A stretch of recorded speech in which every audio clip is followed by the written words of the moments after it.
Today our topic is found in Matthew chapter 28. Still the same, it's the same passage that we used to preach upon, and medyo bugbog na pumasado itong verse na ito. No? And the title of this message is A Deeper Understanding of the Great Commission. Amen. Ang mas malalim na pag-intindi sa malaking sugo ng Diyos. Amen? Amen. So we pray, Lord, thank you that you are the God who called us. You're the God who even, Lord, will call us, Lord, and make us better, Lord God, and even improve more in reaching out, Lord God, through our income, Lord God. We share, Lord Jesus. They call that tithes, Lord, but it's actually a share, oh Lord God, because we only pay to the church our tithes. But God said the same is 10% of our income, Lord God. They may call it a tithes, but Lord, it's our share, our love, Lord God, because we know that you are going to use us as a church in planting more churches, in saving more people, Lord God. That's why many of the churches in our district, Lord God, even in our section, Lord God, has taken advantage of that, Lord God, has gotten the benefit, Lord, of this amount, Lord God, to be used in reaching out for more people, Lord Jesus, for your glory and honor. Lord God, bless your people, Lord God, in this church. Bless every family, Lord God. Continue to use us, Lord. Strengthen our mission pledges, Lord God. Lord, you have proven yourself, Lord God, so great into that area, Lord God. In many, many years, Lord God, you have used that approach, Lord God, in planting many churches, Lord God, in even supporting a lot of missionaries, Lord, and pioneering workers.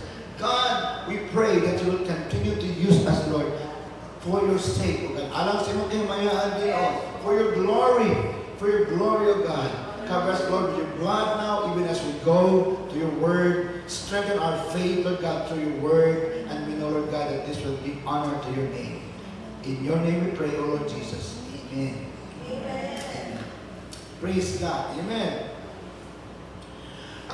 It's not found in the slides, but I just want to read Matthew 28, verses 19 to 20, where it says, "And Jesus came up and spoke to them, saying, to the disciples, saying, All authority has been given to me in heaven and on earth.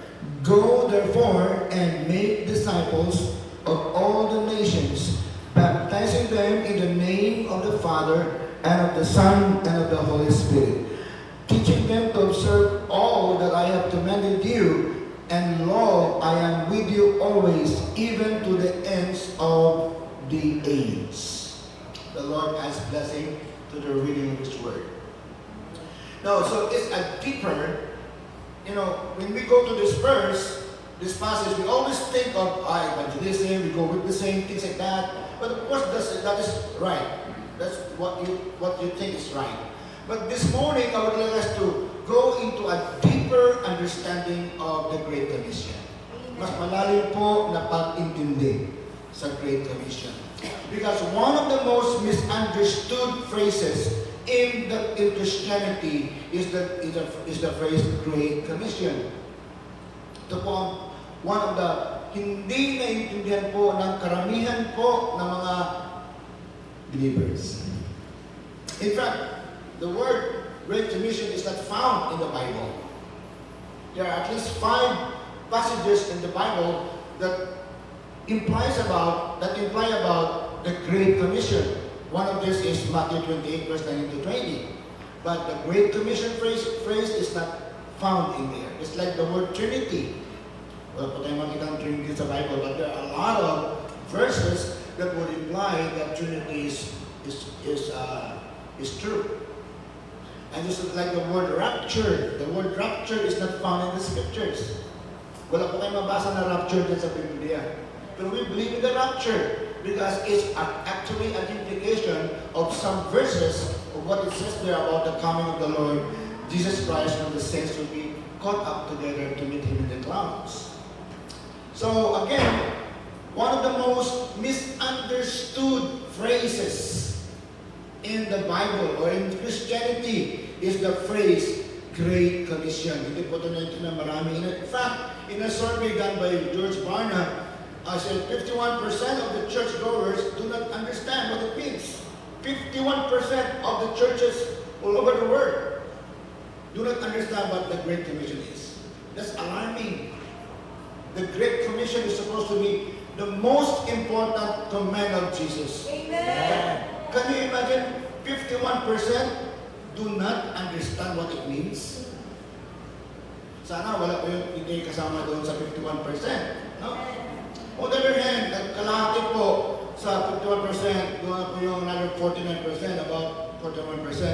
32% admitted that they heard about it, but they are not sure what's the meaning of it. Magkakasama tayo doon, sana hindi. And only 17% could claim that they really understood. Kasama tayo doon. Amen. 17%, 17% lang po sa buong mundo ang nakakaintindi kung ano talaga ang ibig sabihin ng Great Commission. And that's really alarming, right?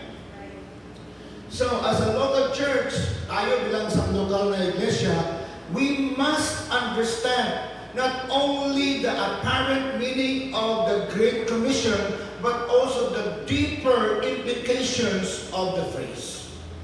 Kailangan po bilang isang lokal na iglesia, tayo isang lokal na iglesia dito sa Zamboanga, kasama tayo sa buong Assembly of God sa buong Pilipinas, kasama tayo sa buong Assembly of God sa buong mundo. Marami din tayo.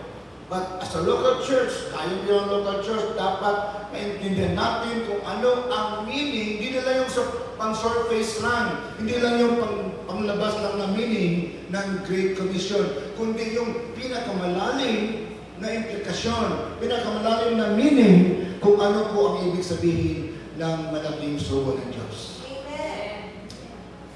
So when we look closer to this last command of the Lord Jesus Christ to His disciples, we will see, kung titignan natin, we will see some important implications that would matter to our service to the Lord.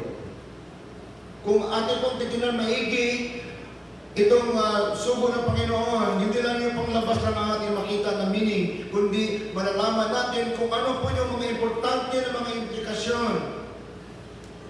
Mga implikasyon na ito na nakaka-affect po sa ating pag-serve sa Panginoon Jesus. Amen po ba, mga kapatid? Amen. So, an important implication is found in the statement, dito sa verse na ito, of the same passage, which says, "Therefore go and make disciples of all nations." Busa, manglakaw kamo, o magbuhat, o mga disipulo sa tanan ng mga lingwahe. Amen. Nations in the Bible speak of languages, tribes. So, as far as the Bible is concerned, Chabacano is a nation. Amen. Ilonggo is a nation. Tagalog is a nation. Kapampangan is a nation. Of course, Vietnamese is a nation. Vietnam is a nation, or Cambodia is a nation. But definitely, the nation in the Bible are people who belong to the same language. So when the Lord said, "Go, therefore, and make disciples of all nations," ang ibig sabihin niya, kahit sino yun na kaibigan mo, na kilala mo, hindi na kailangan pupunta ka pa sa Cambodia. Yung kilala mo, kasi po, God promised that, ano sabi niya sa Acts 16:31, He will save, if God will save us, He will save the whole household. Amen. The word household in the Bible is not a family. A household are people that surround you.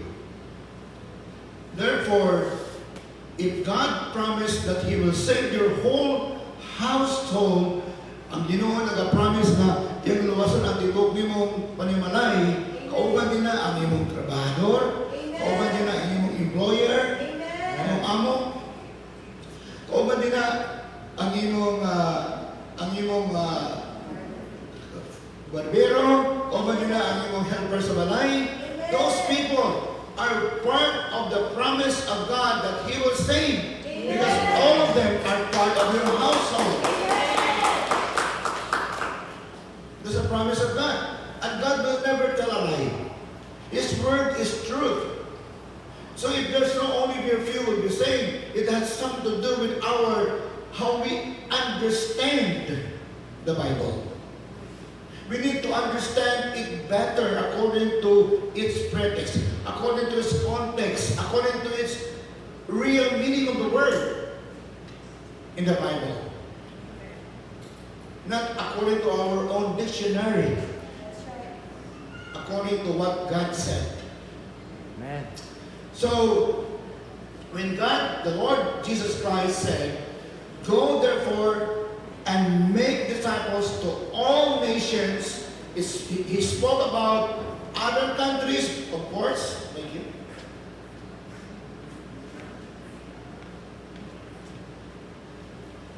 Other countries, or He speaks about your neighbor, Amen.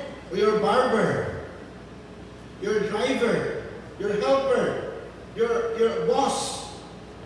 God will save them according to the promise of God. Amen. Amen. Amen? Amen. So, this verse implies that the Great Commission is about making disciples. God said that He will not only save them, but He is going to use us to make these people who receive Him to become disciples. Amen.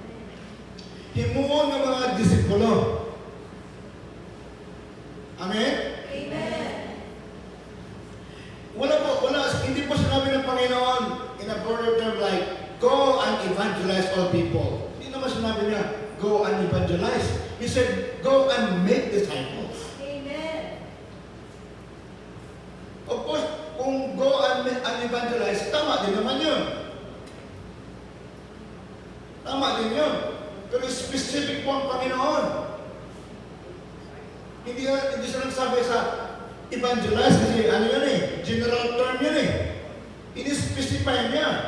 Therefore, go and make disciples. Ikaw mismo ang gagawa ng mga disipulo mo. Amen. Amen.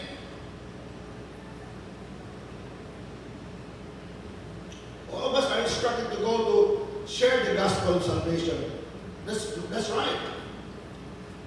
But it's not only sharing the gospel, but also to stay in that person and make him to be a disciple. Amen. Yun po ang sugo. Yun po ang Great Commission po. So the Lord was rather concerned about the specific action to be taken.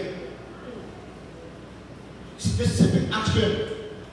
Anong gagawin mo to save people? Make disciples. Greater yung ang concern niya ay more specific. To be taken to reach the general goal, which is what? To save people. Amen. To save people, yun ang general goal.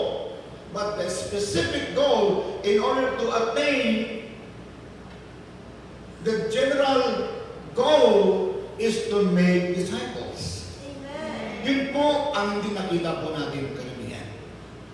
Puro na lang tayo, we will say, we will preach, okay man din yun. Tama yun, pero kulang yun. Tama yun, pero kulang. You have to make disciples. Amen. Amen. So that's the general goal. So the general goal, yun ang vision to save the people. To save people. Pero ang specific goal, in order to reach the vision, of the general goal to save people, is to make disciples. Amen. Specific po yun. Yun po yung smaller goal. To reach the general goal. So the general goal was the vision to save people. Kita natin? Pero ang specific po na goal para ma-reach natin yung mga tao na ligtas ay yung ating mission. Great Commission. Amen. That was not only a logical principle. Of course, it's a logical principle. Very logical. But it's not only logical. It was a very significant principle. Why? It is because when the church makes disciples, more souls will be saved. Amen. Hallelujah. Amen. Amen. Puro lang tayo dapat preach kahit saan ka nag-preach. Wala naman discipleship. Doon na napapasok yung once saved, always saved. Ay, tumagat naman sa Panginoon yun. Pwede na yun. Hindi po ganun. Mawawala yun. Mawawala po yun. Believe me, mawawala. May mga simbahan na mawawala eh. Na-dissolve. So the exponential result of that strategy could never be ignored. Hallelujah. If people are made to be disciples, that's already exponential because that person that is being made into a disciple is very strong to also look for other people to disciple too. Amen. And it will be a chain reaction. That's why our role as a pastor is to teach, to share our vision, to teach our people what to do. Kasi kailangan mo nang, asam tama to, ato na dito, wala pa na siya. At least, or else, or there must be a plan. A long-range plan. That's right. Long-range plan. And it must be planned. It's not a, what do you call this? A random thing. It's something to be planned and to be prayed for. Amen. We pray for people to be saved, and we pray for people to be discipled. Amen. Because we're made, God called us to make disciples. Amen. So we cannot ignore that. Look at what will happen kung ito po ang ating susundin. Kung ang mga disipulo ay na-train sa pagdisipulo sa ibang mga tao, mas maraming tao ang ma-converted sa Panginoon than in any other way. Amen. Kaya po, ang dami po mga evangelist sa buong mundo. Mag-preach sila, wow, 50,000 people, daming tao, mag-preach sila, forward, wow, 20,000 nag-forward. Saan sila ngayon nag-forward? In the survey, you cannot find this in the churches, these people who have attended forwarding. Only very tiny percent. Most people who came to church and be discipled are the ones who remain in the church and the ones who became very useful in the Lord's work. Amen. Hallelujah. Right. So yun po mangyayari. Kung may maraming mga tao maliligtas, mas marami pang tao na magiging disipulo. Amen. Kung maraming tao magiging disipulo, mas maraming mga simbahan ang mga itanim. Amen. Kasi yung mga disipulo, yun sila yung magiging mag-work. At kung maraming simbahan ang may tanim, mas maraming mga tao ang maliligtas. Amen. Amen. Amen. Hindi sayang ang pera natin. Mas marami tayong tao, mas marami magbigay ng tithes. Siyempre, makakaya din ng pastor. Hindi naman sa amin yung pupunta supposed to be. Dapat, mas malaki dyan, kung malaki ang ating income, mas malaki dyan ang pupunta doon sa kaluluwa. Maliit lang, may maubos sa pastor. Pero kung malaki, you think about, we have income of 500,000 a month. Maubos pa yun sa pastor. Nagkano lang sa pastor? 20,000 a month. Saya na yan.